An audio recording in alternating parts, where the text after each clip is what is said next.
പിന്നെ ഏട്ടന്മാരുടെ കെട്ട് കയറിയായിരുന്നു. ഓക്കെ, അപ്പോൾ അന്ന് 8:30 വരാൻ പറഞ്ഞിട്ട് ഞാനും കുട്ടികളും കൂടെ വൈകി. 9:30 വന്നിട്ട് അവനെ വിളിക്കാൻ പോയി വന്നു. എന്നിട്ട് ഞങ്ങൾ അപ്പോഴേക്കും നെയ്തേങ്ങ നിറച്ച് കറക്റ്റായിരുന്നു. 2-3 മിനിറ്റ് കഴിഞ്ഞു.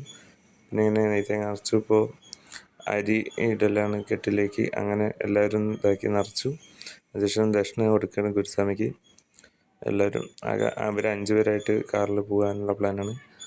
ഓക്കെ, അപ്പം അങ്ങനെ ദക്ഷിണ കൊടുത്ത് എല്ലാം സെറ്റായി. എന്നിട്ട് കെട്ടിനിത് ദീപം കാണിക്കുകയാണ്. എന്നിട്ട് ഓരോ കെട്ടായിട്ട് ഓരോ സമയമായിരിക്കും എടുത്ത് കൊടുത്തു. എന്നിട്ട് അവർ ഓരോരുത്തരായി ഇറങ്ങി കാറിക്കൊണ്ട് ചോദിച്ചാൽ അപ്പം ഇറങ്ങുന്നത്. അപ്പോഴല്ല എല്ലാവരും ലേറ്റായിട്ട് ഇറങ്ങിയത്.